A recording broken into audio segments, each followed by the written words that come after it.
Welcome to Inside Southeastern Baseball with Matt Reiser on the Southeastern Sports Radio Network, presented by LA's First Choice Auto Auction. It's your chance to hear directly from the head of Lion Baseball. Now, from Black and Brew in downtown Hammond, here's Alan Waddell.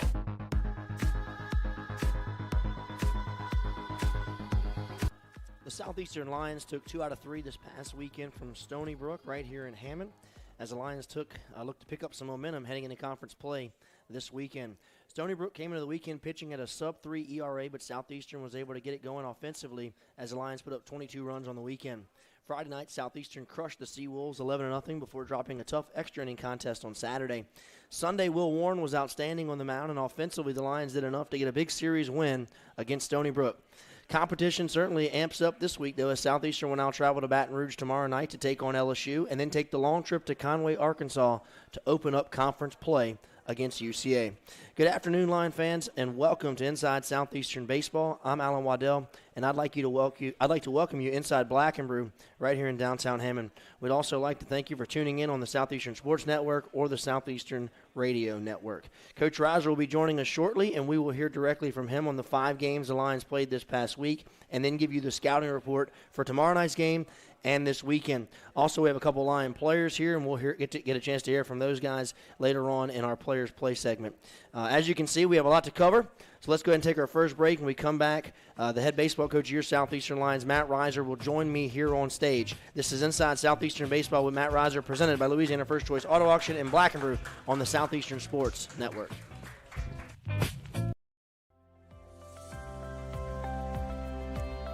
What do you love most about being a student athlete at Southeastern?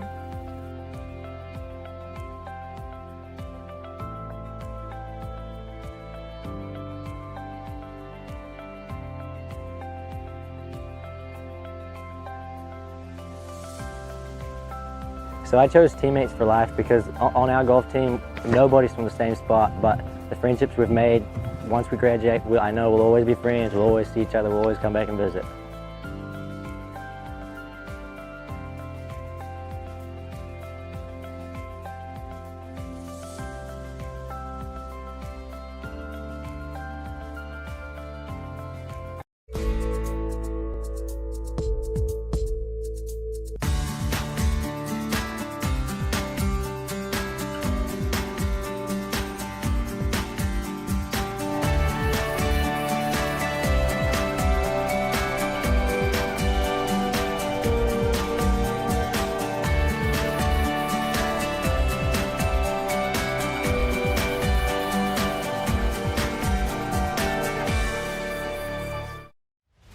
The Southland Conference, 13 member institutions, over 4,200 student athletes, achieving success in the classroom while excelling in 19 NCAA Division I sports and making a difference through serving others and giving back to the community.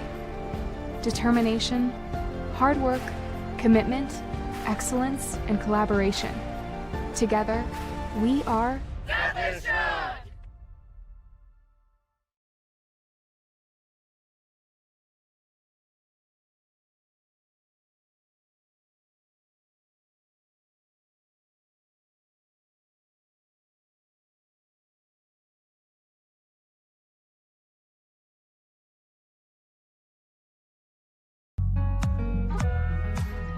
All right, welcome back.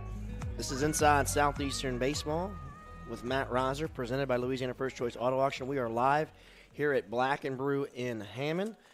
Make sure you come on and check us out. We're going to do this each and every Monday from 12 to 1 o'clock during lunch. And at this time, we're going to welcome to the show the head baseball coach of your Southeastern Lions, Coach Matt Reiser. Coach, thanks for being here. I apologize I was not here a week ago, but I know the good doctor, Damon Sunday, the voice of Lion Baseball, filled in for me. He did an outstanding job, so thank you to him. But thank you so much for being here today and talking about your team. Yeah, absolutely, man. Appreciate Damon filling in last week, and obviously good to have you back as well. It was a busy week, 5 games. We tried to avoid these as much as possible.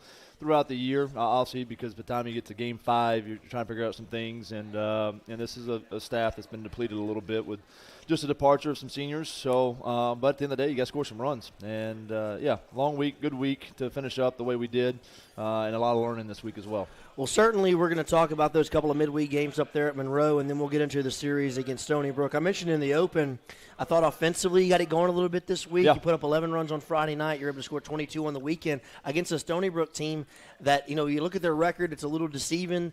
They played Texas State in a 4-game series to start this thing out. Then they went to Clemson. Yep. They were pitching at a sub-3 ERA. So this was a good pitching staff that you were able to exploit a little bit this weekend. Yeah, absolutely. And that's some of the things with these early records, man. Some of these teams like Stony Brook, who's a regional opponent from last year, was in Baton Rouge Regional. Jacksonville, who's got a chance to be in a regional this year and was in a regional 2 years ago. They play the best of the best early, man. They go off and they play the Clemsons and they play the South Carolinas and and all those guys, the Power 5. So the record might be a little deceiving because then they come in and play us as well, and we take 2 out of 3 from them. So, Stony Brook had a good club, man. Really, really nice pitching staff. Some pieces back from last year's club that was on a regional team, and the left-hander that we saw there Friday night, it pitched really well. I think they had 2 one-run games against Clemson the week before at Clemson. So, to get that series, man, it was big, and we talked about it. It was literally 1 inning away from sweeping a very good Stony Brook club. Well, Matt, let's talk about the midweek a little bit. You went up there and you played Monroe in a 2-game, a Tuesday and a Wednesday night, and we knew going into this year that you were going to have some new guys that were going to have to step up, especially on the mound, especially in these midweek games, because you don't have a lot of innings returning of guys that you're trying to throw out there in the midweek. And one thing about the program and where we are geographically, and I know that the aspirations of your team is to certainly get into regionals, get into super regionals, and make those type of runs, is you have to play quality opponents in the midweek. And you do that every year. We talk about you're going to play LSU tomorrow night. We're going to play Southern Miss later on in the year. We already played ULF. Yeah, I mean, we played great teams in the midweek. And this week against ULM, I thought we got off to poor starts in both of those games. And I think really you can just pretty much sum it up to we didn't pitch the ball very well in Monroe. No, absolutely not. And some of this is some early season frustration, offensively. We knew there'd be a little lumps, maybe pitcher staff-wise, as guys continued to develop early in the year, but felt pretty good about our offense going. And you face some really good arms early, and we don't get off to the right start. We needed to there against Monroe. This was some of the energy we talked about in our dugout there on Sunday. Like we need to change our energy a little bit. It kind of became the here we go again type deal. And this was the Monroe game. This is we got bases loaded, nobody out. Feel like we're in a great situation to really make some things happen. Champ hits a ball in the screws right there in the first inning. And they got a 6'3" second baseman who snow cones it and turns a double play, and they get out of the inning with no runs scored. So kind of gave them the momentum there in the bottom half. We get 5 runs. We give up there in the bottom half of the inning. In Dugas's first start. So, it's one of those deals. Again, I thought we did a good job of getting ourselves back in the game. And we have another situation there later in the game where we don't score some runs with the bases loaded. So, the frustration is the part we've got to figure out. We've got some really competitive dudes, in all honesty. I really like our guys. I think they work hard. And I think they're extremely competitive in their ambition of what they're trying to do. But sometimes their greatest strength can also be their greatest weakness. So with the competitiveness comes some frustration when they don't have success. And so we talked about the energy in the dugout. Let's not become negative in it. I thought we fixed that over the weekend and did a better job of that. But obviously it showed its head here in the midweek series with Monroe. And it started with that first inning there on Tuesday. Yeah, on Tuesday night, Lions fall behind 5-0 in the first inning. They're able to jump out. And then we were playing catch-up the rest of the game. You got back in the game. You mentioned it. You make it 5-3 in the fourth. You go, oh, here we go. We're right back in the game. I thought it was big though for them that they answered. We make it 5-3 and then they answered. We weren't able to get it any closer than that. They end up winning the game 8-4. Turn the page to Wednesday night, and I know that we'll cover this one quickly because this is one of those anomaly games that you don't see very often in college baseball. But the way it started, very similar to what happened on Tuesday. They jump out to 4 runs in the first inning. We actually take the lead 5-4 in this game. And when you see the final of this thing, you'd say, oh, man, they never led in that game. But, if you stick around sports long enough, you'll see some crazy things. And we just couldn't throw strikes on Wednesday night. Yeah, it was a tough one. You ever see anything like that? No, I never want to be a part of anything of it again. It was. At the end of the game, we got back home there on Wednesday and told the guys, This one inning is going to define us, one way or another, good or bad. You can hang your head because of one inning of baseball and allow it to affect the rest of your season, or you can vouch for it to never happen again and honestly take it for what it was. It was embarrassing. And at the end of the day, sometimes you're not going to go out there and perform the way you want to perform. And it was the inning that nobody ever wanted to see, but it happened. So how we handle it from there going forward was a big part of it. If you're going to let one inning in 56 games affect the rest of your season, then that's mentally weak. We talk about mental toughness sometimes. It's not necessarily the in-game mental toughness that you have to overcome. It's something like this, a 19-run fourth inning, to be able to put that behind you and go on and move on for a weekend against a good regional team coming into your place in Stony Brook. You got to have a lot of mental fortitude to be able to do that and not let that affect you going forward. Oh, well, man, I can't hit because of this. We did this night. Or we can't pitch, we can't throw strikes, so we did this that night. Hey, man, it's a new day. So we got back out there Thursday, got back to work, and then obviously got ready for the weekend. But one that obviously, if you don't throw strikes, it makes it tough. They scored 23 runs on 10 hits. That shows you where we didn't throw strikes there and they're gone. Not to revisit it, but if you're listening to us right now, if you're watching, you say, what are y'all talking about? ULM actually scored 19 runs in the fourth inning. We walked 12 hitters, and they hit 2 grand slams in one inning. So it was just a nightmare inning. It happened, as Matt said. I know he talked to the team and said, hey, this is either going to define our season or it's not. And we'll talk later, but I thought the way we responded on Friday night and was able to blow out a good Stony Brook team is certainly a good response to that. But, Matt, I mean, again, it's just crazy. We had 6 guys that pitched in this game, and all 6 of them had multiple walks. I mean, it's just one of those things where, you talk about sometimes it just gets contagious. We couldn't get them out. We couldn't throw the ball over the plate. It happened. We move on from that game at ULM. ULM was off to a great start. They were 7-1 at that point. So, again, that's a good team, and if you make those type of mistakes, they're certainly they're going to capitalize on them. Let's go ahead and squeeze in a break. When we come back, we're going to get Matt to comment, and we'll break down each one of the 3 games from this past week as the Lions took on Stony Brook, a regional team from 2019. Lions took 2 out of 3 from the Seawolves right here in Hammond. Let's take a 2-minute break right here on Inside Southeastern Baseball with Matt Reiser, presented by Louisiana First Choice Auto Auction. We're live at Black & Brew in downtown Hammond. Stay with us. The countdown to Katy has begun. The Southland Conference Basketball Tournament at the Merrill Center in Katy, Texas. Experience it live as Southland strong teams compete for a tournament title and a chance to go to the dance. It's affordable family fun and great college hoops action. Tickets for the Southland Conference Basketball Tournament are on sale through school ticket offices and Ticketmaster.com. What's up, Lion fans? Snake, Big Easy Lofton of the world-famous Harlem Globetrotters, and also Southeastern Louisiana University. Can't wait to be back home March 12th in the University Center. Can't wait to see you there. Line up.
All right, welcome back.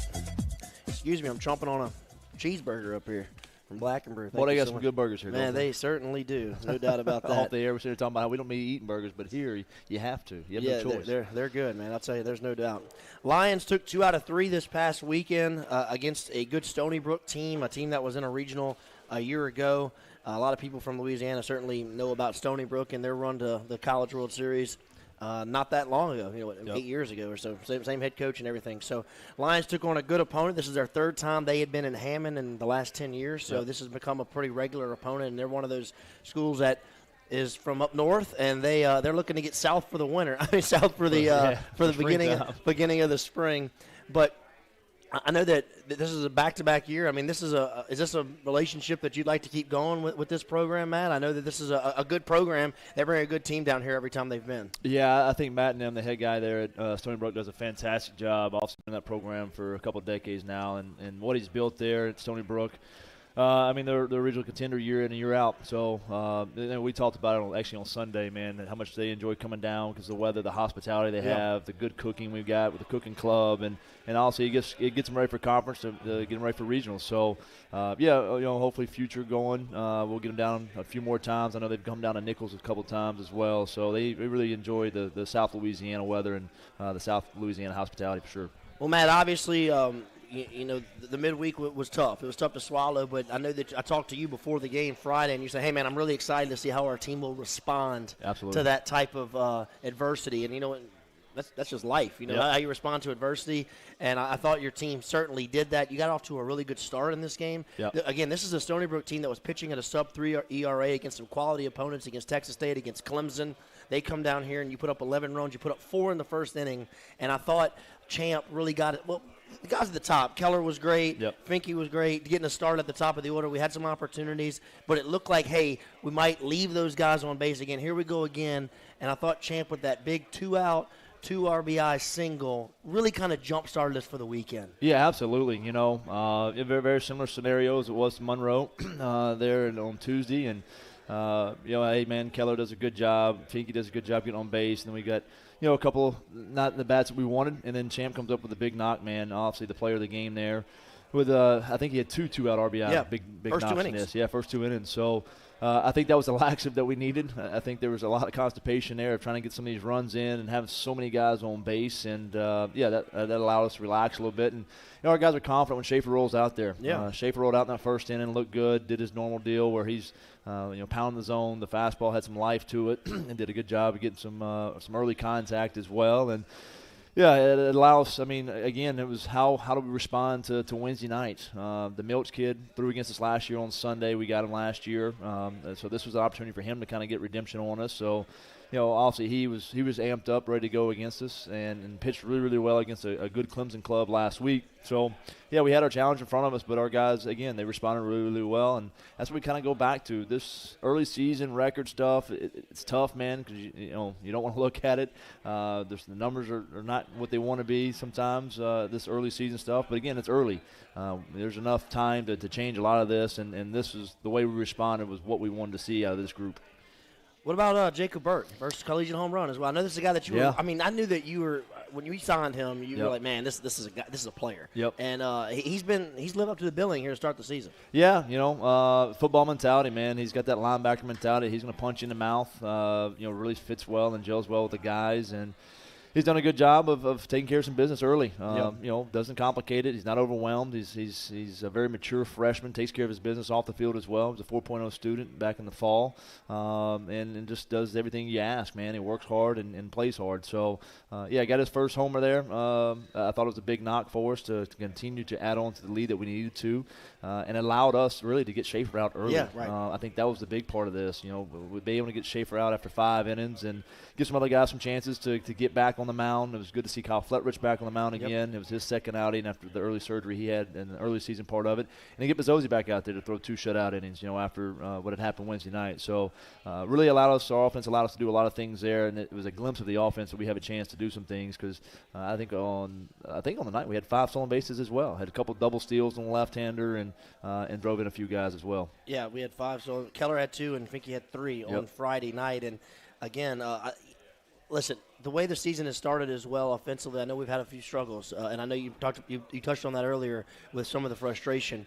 But a couple of guys that are returners from a year ago that had good years in 2019 that have gotten off to some slow start. We talked about Preston Faulkner and Nick Ray, and it was nice. I thought Nick, he had a big triple in this game on Friday, and man, he's just a guy that he has so much popping is bad. I mean, if we get him going, we get Preston going. I mean, you saw we put up 22 runs this weekend, and those guys still haven't really got it going yet. Right. And if they do, this could be a really good offense. Well, you saw the first glimpse of it going in the right direction. I agree. I think a big part of this is, these guys are trying so hard to carry the offense, and all they have to do is be the piece. They don't have to necessarily be the guy for us. And because, other teams know what they are too. They're going to pitch around them. And so we've got to be able to take our walks in that and not get frustrated that, we're not getting good pitches to hit and start swinging at our pitches and not their pitches. So I thought you saw signs of it this weekend. I thought Preston Faulkner's AB on Sunday was huge, man. Had a really nice at bat there on Sunday for us to, also get the sac fly and whatnot. But, yeah, this was a good night, man. This was a good night to see our team go and do what they did.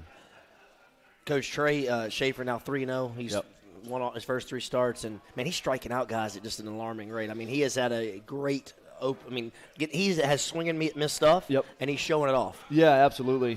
He's the spin rate guy, man, and again, he's done such a good job of working so hard to fine-tune the balls and strikes. He's in the zone much more now than what he was a year ago, and it's a true 4-pitch mix. I mean, he's got multiple pitches he can come at you with strikes, and when you do that and you're talented, you get a chance to do a lot of good things. So it's good to see him off to a good start, and excited about him starting on Friday night in conference. Certainly, this was Champ's best game. Champ Ortiz's best performance as a line. Went 4 for 4, 4 RBIs in this game.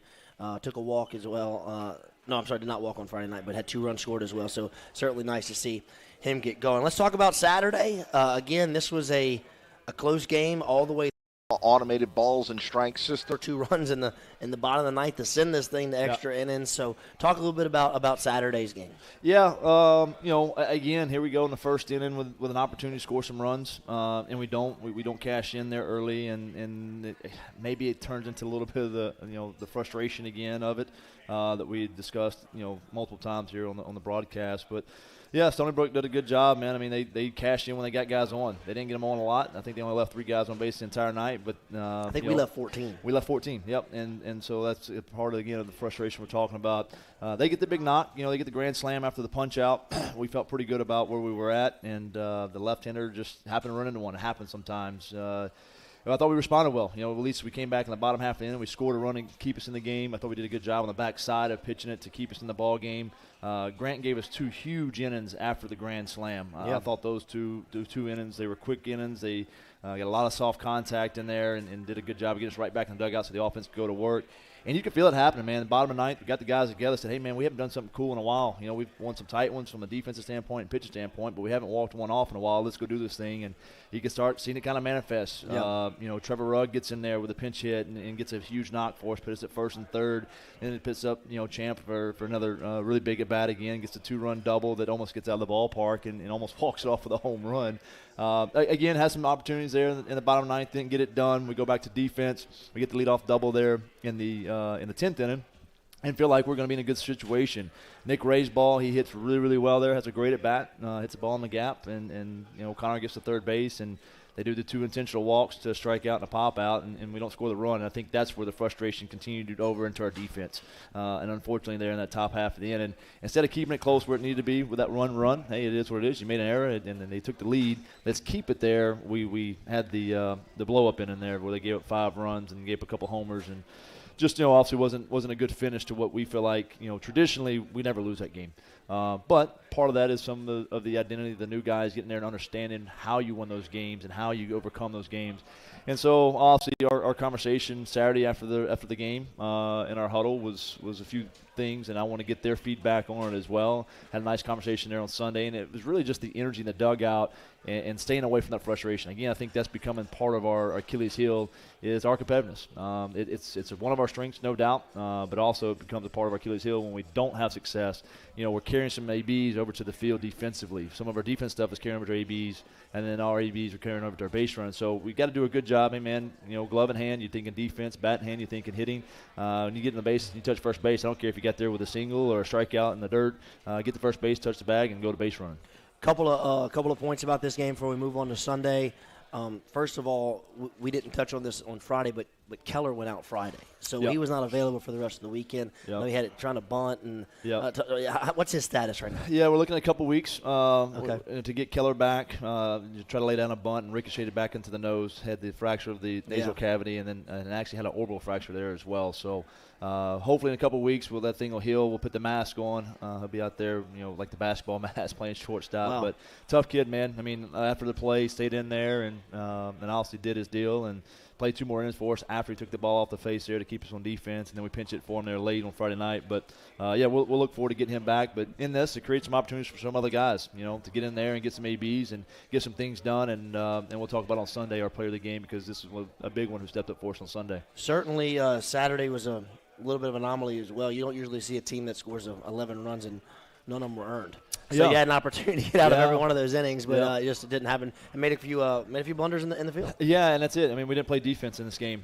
We could talk about the offense all we want, the 14 left on base, but we just didn't play defense. I thought Grant did a good job getting a lot of early contact, a lot of early swings. That's why he was able to go 8 innings and still go up 6 runs in that situation, because I think the pitch count still was under 90 pitches. I think he was only in the 80, maybe right at the low 90 pitches, but just did a really good job of keeping us in the game. We just got to make some plays behind him in some big moments. We had some 2-out errors that really hurt us and extended some innings. And when you play a good club like Stony Brook, I mean, they're going to take advantage of it, and they did that there on Saturday.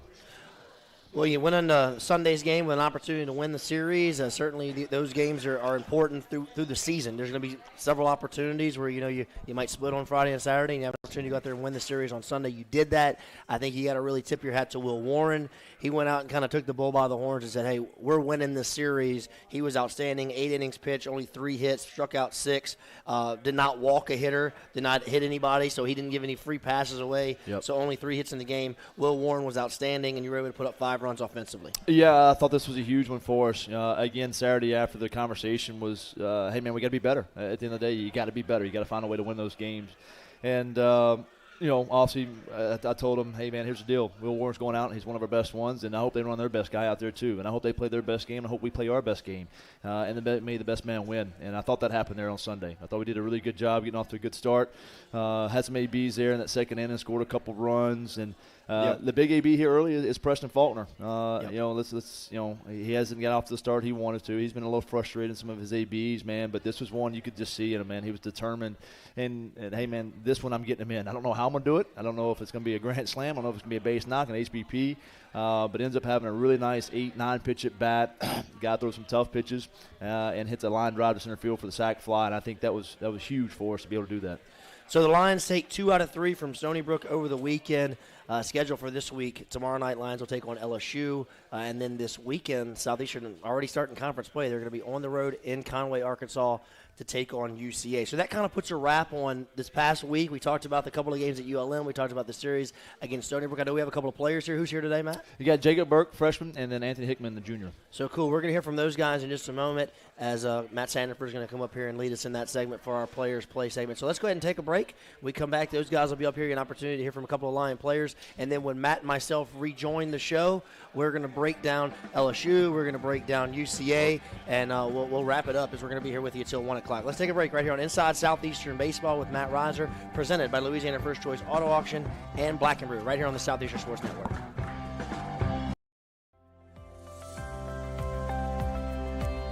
What do you love most about being a student athlete at Southeastern?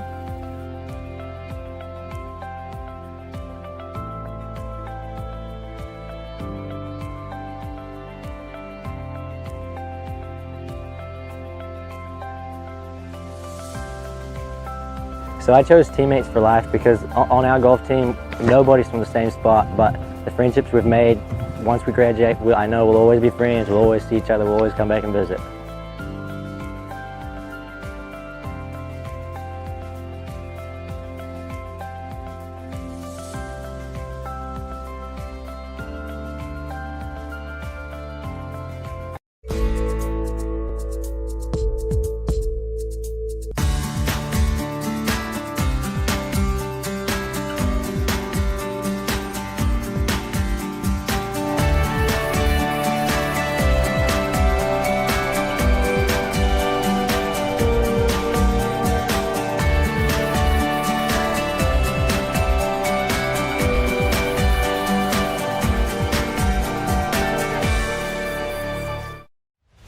The Southland Conference, 13 member institutions, over 4,200 student athletes, achieving success in the classroom while excelling in 19 NCAA Division I sports and making a difference through serving others and giving back to the community. Determination, hard work, commitment, excellence, and collaboration. Together, we are Southeastern!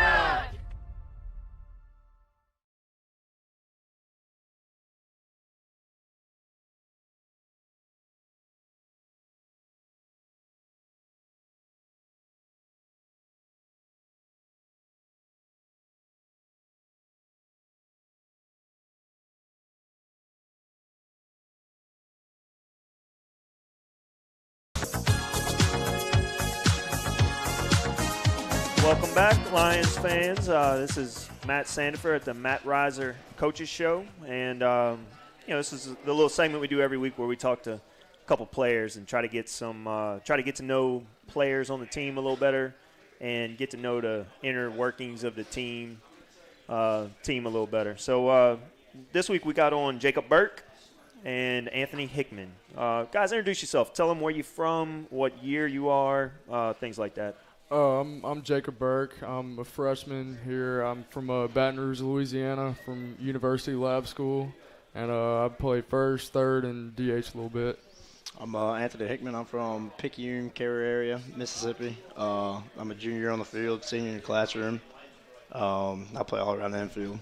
So for work, that's one of the things I do is build homes around the area. We go about an hour and a half from Hammond each way, and we build in, I call it career. I started calling it Carrier because it's spelled, how you spell it? I say carrier. Everybody there says carrier. Carrier. And you guys say, can you say it? Say it. Carrier. You guys, yeah. Carrier. How you say it? Well, when I first got there, I called it Carrier. Carrier. Because I'm from Louisiana. Oh, yeah. I'd say Carrier. And then, but when you go there, they say, no, Carrier. you got to say care. Carrier. Yeah, you got to make it care. Care, Yeah. and then rear, care, like yeah. your rear. Yeah. Care, Definitely rear. Yeah. Yeah, So- you got to get it right. What are y'all majoring in? I'm a kinesiology major with a concentration of exercise science. What'd you say you wanted to do with that? You was telling me earlier. Hopefully when I graduate, move on, go to dental school if I can get in. So Yeah, what's he trying he to say showed up. about it? He wants to go to dental school, but he showed up with a jacket with no undershirt. That's how No we do undershirt. Hey, cut off shorts. Cut off no, shorts. No socks, man. No socks. Don't be mad, So Coach. Yeah, he's gave me definitely a dirty look incognito just now. Yeah, today. he's mad. He's mad at us. All right, Hickman, what about you, man? I'm a criminal justice major. I'm wanting to go in the Marine Corps after my ball career. Hopefully get an officer school in the Marine Corps. And debate on retiring from the Marine Corps or joining my dad with Customs, going task force. You said your dad was in the Marine Corps and then moved into Customs. Yep. My dad did 4 years in the Corps, got out, and he got on the task force with Customs. Talking about, following in his footsteps and going to do service. What do y'all like to do I'll let Hickman go first because he immediately jumped on this one. What do you do for fun? Man, I like to spend my time walking around the woods. I like to deer hunt, turkey hunt, anything that walks. That's mine. I love being in the outdoors. Yeah, fishing. I love it all. That's my big thing. I love getting out, getting away from everything, getting in the woods with my buddies. Yeah, you said you was getting ready. When does hunting season start? Turkey season's right around the corner. And turkey season's my all-time favorite, and it's right there at baseball. So how do you manage the two of them? Before class, if I get time of, like, say, if I have at 9:30, then I'll get out in the woods in the morning, and hopefully I'll get on a gobbler or two. And thank goodness I have, I don't live too far away, so I can go early enough to go, get my hunting in before class, make it there on time, or, Coach Reiser get pretty mad. So if you get one, what do y'all do with the meat? You share with your teammates, or? I'll clean it up. I mean, it'll take 15 minutes to clean it up, take care of it. Deer hunting before class is kind of hard. I mean, if it's cold out enough, you can just leave it in the back of the truck, go to class, get done, take care of it later on. But if it's hot, then it's a battle trying to. There's been plenty of times I've gone to class covered in blood still. Now, Bert, based on it, the way he dressed, he had trouble with this one because he searched for what he really liked to do, and it took him a little while. But what do you do in your free time?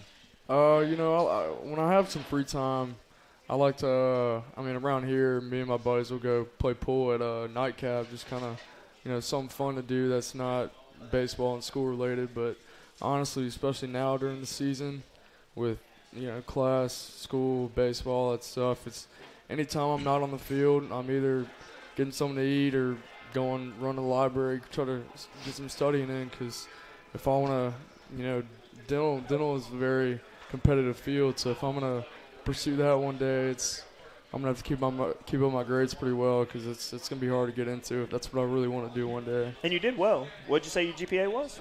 4.0 last semester, and so far all A's again this year, so just try to take it a semester at a time, see what happens. Yeah, definitely incognito, because I wouldn't have picked you out of the 4.0 student lineup. Yeah. But, yeah, I get that a lot. it's an accomplishment, man. It's not easy, especially your first year being a freshman.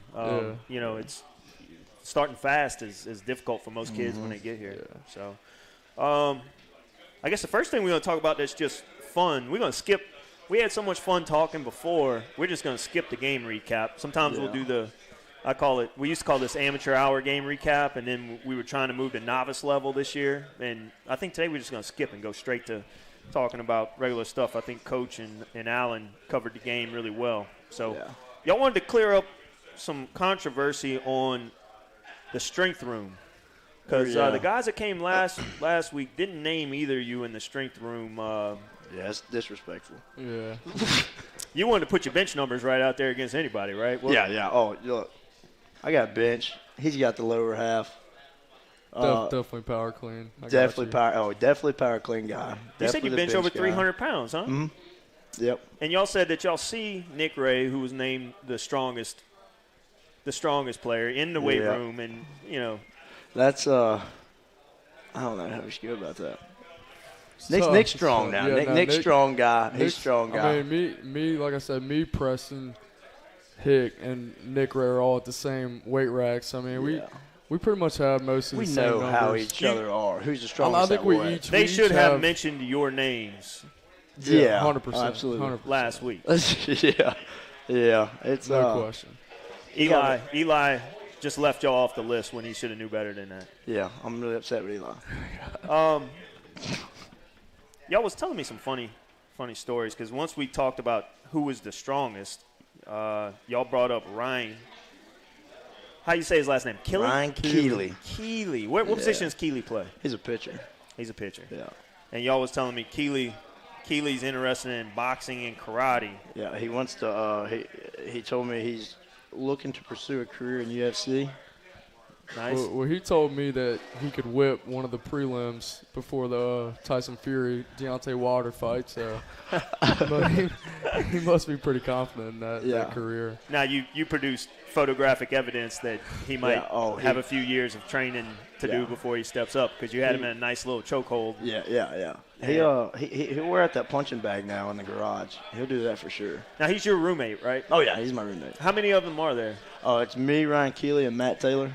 Mm-hmm. And what about you? How many roommates you got? I got 2 also. I room with Clint Hargrave, another freshman from Monroe, and my brother Robert, who just transferred from Northwestern State to here.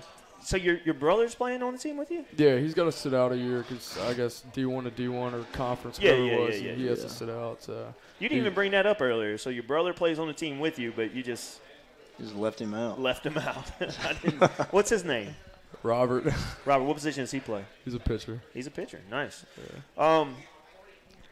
Money. I know we always talk about, it's kind of a struggle. And Burke told me a good story a little while ago about, I was asking him about, the struggle of being a student athlete, not having a lot of time to work. Share with the audience the story. You called home for money last week.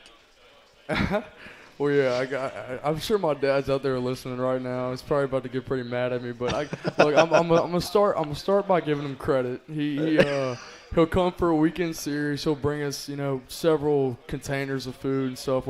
Dude loves to cook, and he's don't hold back. Right, the best cook I know. We're on time. It was the story. Right, so the story was that I called home because coming out of Christmas, and we didn't get a scholarship check for January because we weren't in school. So I called home. We had an electric bill due. I need gas in my truck, and we were running low on food. And I said, Dad, I just really need some money. And 5 minutes later, I get a Venmo for $12. $12. So I think that got me like maybe half a meal or like a gallon of gas in my truck. It holds 35 gallons. It got me a gallon. It's college. So big game tomorrow. Oh yeah. Yeah. Y'all are excited? Absolutely. This is one that y'all look forward to, and y'all got. What time do y'all leave for the game tomorrow? What time's the bus usually pull out? 3 o'clock-ish. Y'all look very unsure. Well, I just got the 3 it's fingers. my first year. I don't know. Burke's gonna show up half dressed with. I'll probably wear something like this tomorrow. At least he gets to put on a hat. That's right. Yeah. Thank God. He usually wears a headband on game days. I got my headband, my lion headband. Yeah. Headband and toothpick. Gotcha. Y'all be ready. So now Burke's from U High, so you're planning on having some relationships with the guys on other teams. Tell us about you got a buddy on the other team. Yeah, one of my best friends since birth, really, that I grew up playing football and baseball with all since I was, 3-4 years old. Is their starting catcher, Alex Milazzo. And being from U High, half the guys that we graduated ended up going on to LSU. They're in all the frats and sororities and do all that stuff. So I'm sure there'll be a nice little crowd out there for me, for me and the team tomorrow. Yeah, it's going to be a great atmosphere, so I'm sure y'all are excited. It's going to be a great game. So you think your buddy's going to give you a little heads up tomorrow? You going to ask? Shoot, I'm hoping I can he'll tell me what's coming. That'd be nice. You going to ask? I think I might be having to focus a little bit more and do it myself when I get there. I don't think he's gonna tell me what's coming. He's not gonna give you any hints. Probably not. So, anything else y'all want to talk about? Let's give some shout outs to your teammates. Y'all, you got anything to tell any of your teammates? Anything that you want to make sure that they know since you're on the radio and talking to all of them? Oh yeah, Matty T, my boy's son, come out. I got too much I gotta say. I don't know. I love everybody. So shout out to everybody. Sure. Everybody. Even you, Robert. Just go ahead and give one to Robert. I know you're not gonna give one to Robert. And my mom. I love you, Mom. You think your mom's listening? Did y'all tell her? I don't know. I told my mom about it, and she's like, "How do you get on it?" And I said, "I have no idea." Coach calls and ask, and that's pretty much it. Yeah. I know for a fact my dad's listening right now. I think my dad's listening. I recently noticed that my dad got a Twitter account. Oh, did he? Yeah. So every time I look at something about me on Twitter or whatever it was, he has a good time with the Southeastern baseball Twitter and all that stuff. He's liking anything that mentions Southeastern baseball or my name or whatever. So I'm sure he's out there listening right now. He'll probably text me about all this later. Yeah, he's got 2 of y'all on the team, so yeah, I'm sure. Yeah. Who runs the Twitter accounts? Damon? Damon runs it. Yeah, he does a good job with it. Oh yeah, for sure. So your dad's I'm gonna have to follow your dad. You got his Twitter handle or no? Don't know it off the top of your head. I don't know off the top of my head, but if I'm telling you, just the last Southeastern tweet, you probably go look at the retweets or likes. You'll see Monty Burke on there. Now you said he wasn't gonna be surprised by your presentation today. You said when you used to go to school, you always wanted to wear shorts and. Oh yeah, no, yeah. I was kind of known in high school as the kid with the hair. So the hair, like I told you, it's been worse. I promise you. See, you remind me a lot of my boy. I showed y'all pictures of my boy. He's mop-headed, never wears pants, dresses kind of very relaxed. So, I know exactly what your dad was probably dealing with coming up. So, but all right, guys. We're going to go back, Coach. I think, goes by pretty quick. That's our 15 minutes. And we're going to go back to Coach and Allen. And I hope, the fans of the show, fans of the Lions, fans of you guys, had fun listening to y'all's story and where y'all from and where y'all are going. So thank y'all for coming on. And yes, sir. Thank you. See y'all soon. Yes, sir. Thank you. We're going to break. Thank you, guys.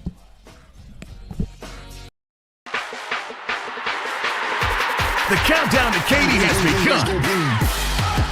The Southland Conference Basketball Tournament at the Merrill Center in Katy, Texas. Experience it live as Southland strong teams compete for a tournament title and a chance to go to the dance. It's affordable family fun and great college hoops action. Tickets for the Southland Conference Basketball Tournament are on sale through school ticket offices and Ticketmaster.com. What's up, Lion fans? It's Nate Big Easy Lofton of the world-famous Harlem Globetrotters and also of Southeastern Louisiana University. Can't wait to be back home March 12th in the University Center. Can't wait to see you there. Line up.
All right, welcome back. I'm Alan Waddell. This is Inside Southeastern Baseball with Matt Reiser, presented by Louisiana First Choice Auto Auction. We are live at Black & Brew right here in downtown Hammond. We'll be doing this every Monday from 12 to 1 o'clock. It's a lunch show. Come on out, enjoy lunch with us here at Black & Brew, and then you can hear directly from the head of Lion Baseball. We now welcome back to the show the head baseball coach of your Southeastern Lions, Coach Matt Reiser. Lions coming off of a weekend series win over Stony Brook, a team that was in the NCAA tournament a year ago, and now the Lions will actually open conference play this weekend as Southeastern will be on the road taking on Central Arkansas up in Conway, Arkansas. But, Coach, before you get to the Bears, you got the Tigers, and that's tomorrow night. You're going to play LSU over there at Alex Box Stadium. Talk about, game plan for tomorrow night, and obviously always a tough place to play. We've been over there many times in postseason play as well as regular season play, of a place that our fans and our players are certainly familiar with, but it's always a challenge when you go to the box. Yeah, one of the best atmospheres in college baseball. Obviously a tough team to play over there. They start to play at a different energy with their crowd behind them, and it'll be a good test for us. We haven't made a decision yet on a starter. We've got a meeting at 2 o'clock. We'll discuss. When you start trying to set up for conference weekend, obviously you want to figure out your opponents you got for the weekend, especially in conference, and who matches up what out of the bullpen and what piece you might want to save. We've obviously started the left-hander Dalton Rogers the last couple weeks. We've also used Daniel Dugas as well as a starter. So I would presume that one of those two will be the opener for us, and we'll kind of go from there to make sure we're ready for the weekend. The good thing is it's a Tuesday game and not a Wednesday game, so we'll be able to extend a few guys that we could probably bring back there on Sunday as well if we want them out of the bullpen. So, get after it and have some fun with it. Yeah, 6:30 tomorrow night. Lions will take on LSU at Alex Box Stadium, and I'm sure, Coach, there's going to be some challenges to some of those guys who – were on the mound in the ULM series a week ago that didn't get it done, but they have an opportunity to go out there and redeem themselves tomorrow night. Yeah, exactly right. You saw Corbin Bezzosi get back out there on Friday, like we talked about with Sacred Heart, through two shutout innings, and then Kyle Fletridge got out there as well for us. So some of these guys got a chance to get back on the bump and get some stuff in. It'll be a good game for us to get some work in and get ready for the weekend as well. And a lot of people are asking about the weather. Coach Maneri and I were just texting back and forth. The rain chance has gone down, so we're looking a lot better. Looking a lot better for tomorrow night. Wednesday, not so much, but the good thing is we don't play on Wednesday. We play tomorrow night, so we should be good. You know how it is when we go to the box, man. Somehow, some way, fashion, or form, that Mother Nature tends to play a factor out there. So if we got to pull the tarp a couple of times, it is what it is. At the end of the day, I think we'll be able to get all 9 innings in tomorrow in Baton Rouge. Looks like right now it's 30-40%. In that ballpark. So hopefully we'll get that game in tomorrow night over there in Baton Rouge. You look kind of their statistics. We were going through there, Coach. They've played 12 games. They're 7-5. They've hit 10 home runs. They've stole 17 bases, but not scoring a ton of runs. So an opportunity to go over there and try to keep them down. I know I think they got shut out yesterday, 1-0 to Oklahoma. So again, but they can't hit the ball out of the ballpark, and they always play well at home. Yeah, absolutely. And they played a good schedule to start out with. Obviously, they're in that Shriners Classic this past weekend, and the weekend before played the Indiana club that was in a regional final last year. So, Coach Maneri does the same thing we do, try to challenge themselves as much as they can early in the season to make sure they're ready for conference play. And it'll be a good club. There's a few new faces in there in that lineup. There's still some things that they're trying to figure out like everybody else in the early season. But, again, just a good challenge. You know who they're for pitching? I do not yet. Okay. So, we'll exchange starters once we announce one as well.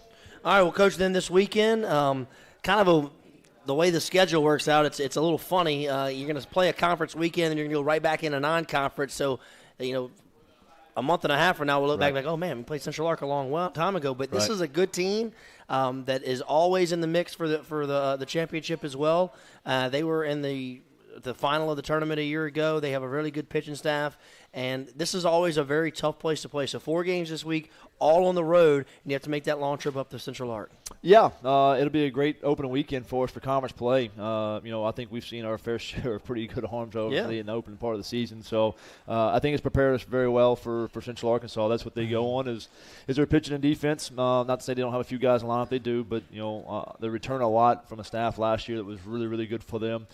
Central Arc traditionally is in that 6 to 8 pitchers that they use throughout the entire season. They extend a few guys in there. They're built like thoroughbreds, so they'll throw them out there 120, 130 pitches. But they've got everybody back from that staff a year ago except for the Davenport kid on Friday night. So they got the left-hander Noah Cameron preseason all conference. They've got another one in the right-hander Gavin Stone who will start for Saturday for them more than likely. And then they've got some back-end bullpen pieces that were also all conference preseason selection. So they're off to a good start with the staff.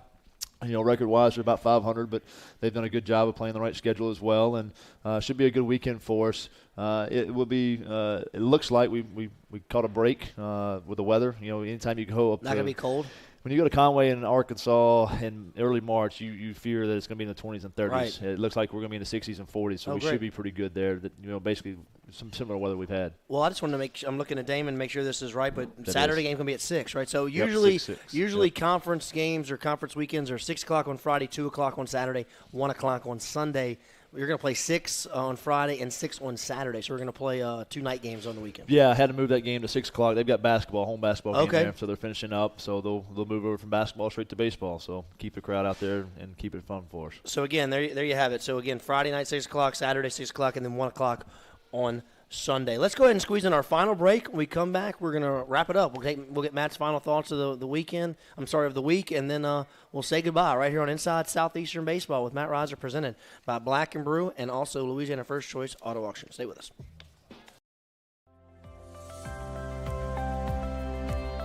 What do you love most about being a student athlete at Southeastern?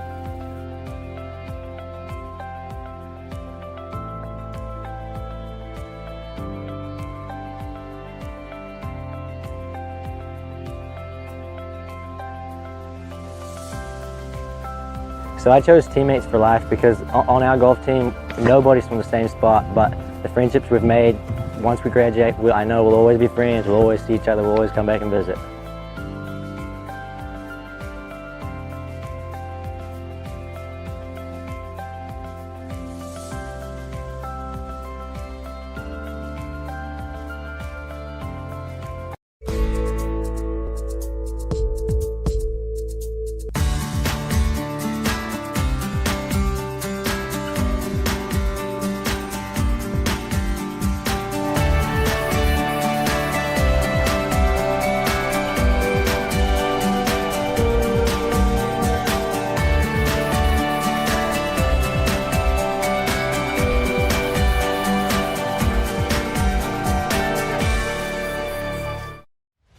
The Southland Conference, 13 member institutions, over 4,200 student athletes, achieving success in the classroom while excelling in 19 NCAA Division I sports and making a difference through serving others and giving back to the community. Determination, hard work, commitment, excellence, and collaboration.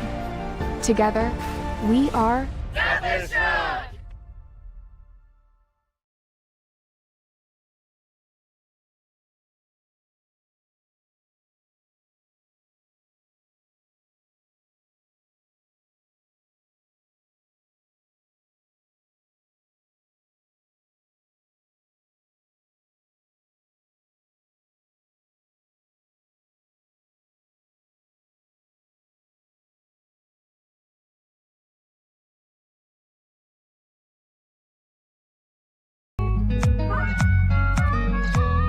All right.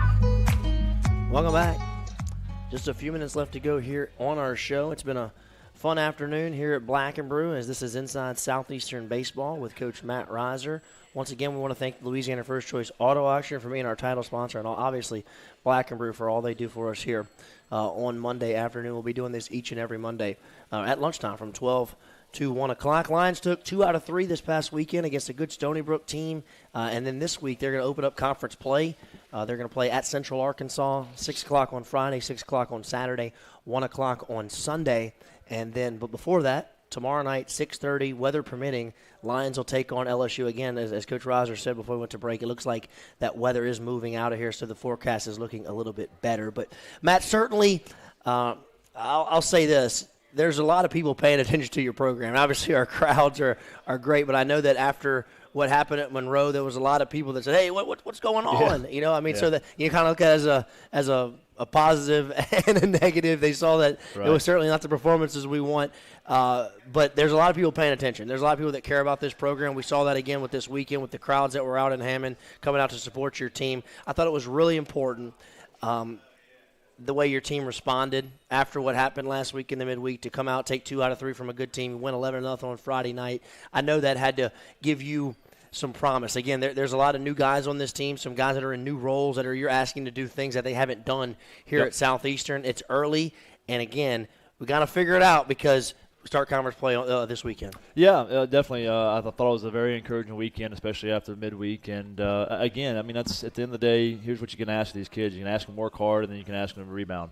And they did that this weekend. So if we continue to go in that direction and stay on that trajectory, I think the team's got a chance to be really good. I think some of the guys are starting to understand the frustration part of it and then how to deal with it, the adversity, and also some of the hype for some of the players. And as they continue to grow and continue to mature, I think they're only going to continue to get better in what they're doing. And I thought, Sunday's game was huge for us. Again, just the late last inning loss there on Saturday at home to Stony Brook. Another chance to just kind of take tail and run, and they didn't. They came back out and then did what we asked them to do. And so now we just got to kind of build on that momentum, figure out how to, hey, man, when you have Friday night like you did, go out there Saturday and do the same thing. Don't let it get to the extras because we had plenty of opportunities to extend that lead and also not ever go into extra innings to lose it late. So let's build a momentum. I think it starts tomorrow night with the Tigers. I think it's a really good opportunity for our club to build some confidence if we get in there and pop them. Also, going into conference play, I think it gives those guys a ton of confidence to do what they need to do. So, again, in some of this, it's created a lot of opportunities for some guys. Very proud of guys like Matt Taylor. He's one of the ones with Keller going down and has got an opportunity in the outfield because Finke's had to move to the infield and comes up with a big 2-out knock yesterday. I thought that was really kind of the uppercut. We had the base loaded, nobody out again, and Connor Manola does a good job, hits the sac fly, but the Hamilton kid has a cannon in the outfield. We've got the play there at the plate. They throw him out. Double play. Preston has a really nice at-bat before that, gets the walk, and then Matt Taylor gets the big 2-out knock. So if we can continue to have guys like that, Eli Johnson's been another one that's been really stepping up for us and taking advantage of his opportunities as well when he's getting a lineup. Again, at the end of the day, we tell the kids, man, just work. Don't worry. If you continue to look backwards, if you continue to look at what your numbers are instead of what they are to be, if you look at what your record is instead of what it is to be, you can get lost in that. And so do a really good job when we talk about mental toughness of staying focused on what is next, staying focused on what is in front of you and where your feet are as opposed to what has been. So we'll continue to do that. I think it's, again, I think it's the club with the right mentality and makeup, and as they continue to gel together and continue to figure some parts out and get confident in their roles, we'll continue to have success. Well, there you have it. The head baseball coach of your Southeastern Lions. And, again, when this man speaks, you know it's the truth. He knows what they look like. He knows what conference championship team looks like, regional teams look like. He knows what College World Series teams look like because he's been a part of all of those. So, Matt, again, we have a small sample size. We're just getting this thing started. But certainly this is a big week as, again, LSU tomorrow night and then opening conference play this weekend. Thank you so much for being here with us this afternoon. Appreciate it. All right, well, that's going to do it for us. We want to thank Black and Brew for being our host. Again, we'll be here each and every Monday from 12 to 1 o'clock. And, obviously, we want to thank Louisiana First Choice Auto Auction. For Matt Reiser, I'm Alan Waddell. We'll see you next time right here on Inside Southeastern Baseball with Matt Reiser, presented by Louisiana First Choice Auto Auction and Black and Brew on the Southeastern Sports Network. Lineup.